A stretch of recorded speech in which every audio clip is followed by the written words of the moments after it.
At 8:45 a.m. Thursday morning, 48 students from Fossil-Free Yale, a group devoted to divestment from fossil fuels, and supporting groups entered Woodbridge Hall, the seat of Yale's administration. At 3:30 p.m., they were still there. Yeah, so right now we have, I think, over 50 students sitting in for fossil fuel divestment. It's Fossil-Free Yale and friends, and we have been here since 8:45 this morning. We're demanding that the university divest, but only that the Yale Corporation commit to reconsider the issue of fossil fuel divestment. Yale's endowment as of June 2014 stands at $23.9 billion.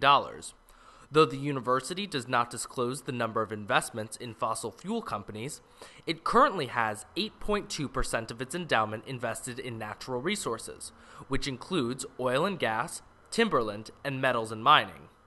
Fossil-Free Yale has protested the university's investment in fossil fuel companies, since they have argued it both contributes to climate change problems as well as causes social justice harms. The atmosphere is definitely a lot of respect on the part of both participants and the administration, which has been really incredible.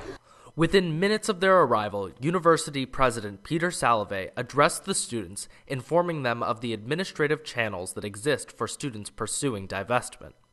He essentially said things that we have heard before, as far as, the corporation does want to hear student input. I hope you guys are working with the ACIR, the Advisory Committee on Investment Responsibility, and we're waiting on to see if any sort of public statement will be made recommitting to reopening the conversation on divestment. It's hard to say exactly whether we're going to get this letter because our communication with the people who would make that decision, the Yale Corporation, has been non-existent. I know we presented them full of flowers, a personal letter to Salovey, really showing that we do really appreciate all the work that they've been doing. Students stayed and took their place on the steps of Woodbridge Hall in a peaceful sit-in protest. I would say that tensions seem a little bit stronger now because we know 5 o'clock is the time that Woodbridge closes. So still pretty uncertain about what that's going to look like. We think of this action as highly civil disobedience, and we see this as a more confrontational tactic, but also as part of our engagement with the administration. We didn't want to be disruptive, we didn't want to disturb business at all. It was really more about us taking up space and showing our commitment to this fight. I think the only non-ideal situation is they aren't really letting many new people come into the building. They've been letting press come in, they've been letting people go to the bathroom and come back in because they don't want us to go to the bathroom here.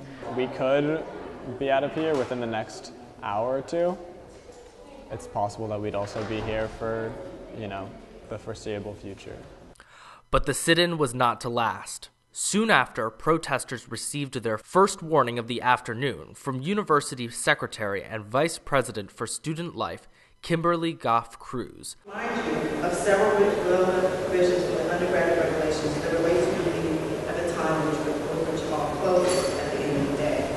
Students freely associate themselves with the college, and in doing so, affirm their commitment to a philosophy of mutual tolerance and respect.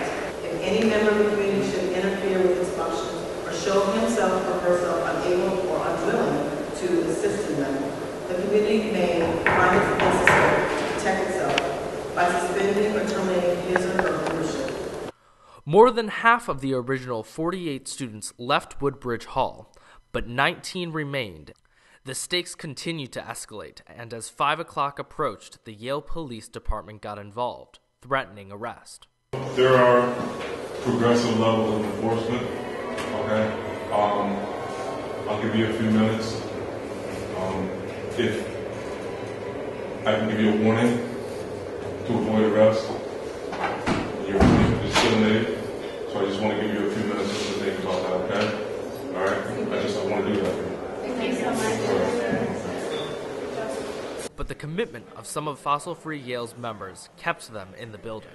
It's definitely been part of our strategy this semester going forward. We did a lot of base building in the fall semester so that we could set ourselves up well for taking bigger action this spring. So I've been involved with the group since fall, so since I know that the official rejection was my first day on campus, and there was obviously a lot of hype around that. I learned about Fossil-Free Yale at the beginning of the year, and I have a few friends who have been really involved. I'm not personally like a member of the group, and Fossil Free Yale is actually very concerned about who is actually being affected. And I think this is a question that people who just generally like thinking about climate change don't always think about. And it's not just that our whole world is like heating up and climate change is affecting everyone, because it's not affecting everyone. Because the people who are affected by it are usually the poorest, least able to sort of have the resources necessary. Would you let yourself get arrested? Yes, I'm willing to risk arrest. Over. They told us the world gets colder. They told us too much on our shoulders. We believe that we will.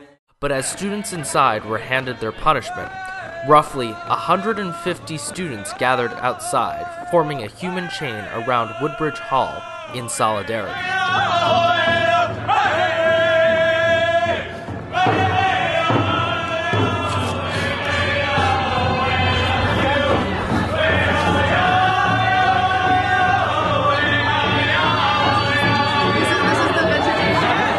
Soon after, more YPD officers entered Woodbridge Hall. Students responded with chanting and cheering. United, we'll never be divided. The students united, will never be divided. The students united, will never be divided. This is what democracy looks like. Show me what democracy looks like. This is what democracy looks like. Yale is not the first campus to urge college administrators to divest. Across the country, similar sit-ins have taken place this spring. About 20 minutes after the initial charges, the first withheld students began exiting Woodbridge Hall to the cheers of students and community members who had gathered outside. What did you get? I got a fine. I'm gonna obviously say that I was guilty and against sexual trespassing. Over the course of the next 30 minutes, all 19 students exited Woodbridge Hall, citation papers in hand. Students united, will never be divided. Whose side are you on? Whose side are you on?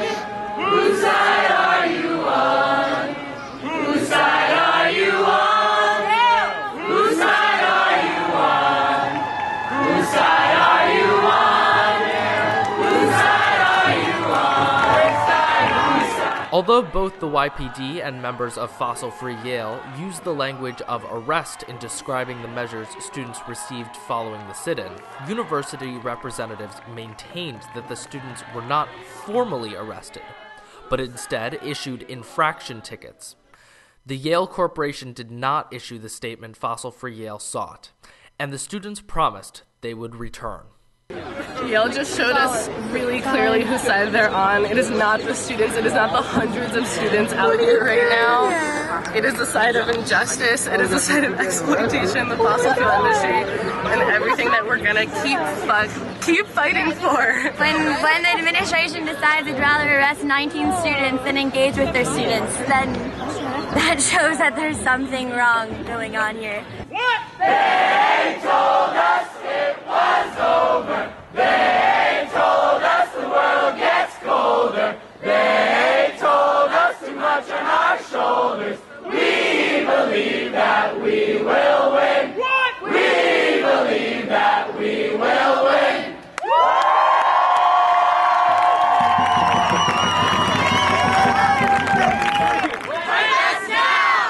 More information about Fossil Free Yale and Thursday's event can be found on their website, fossilfreeyale.org.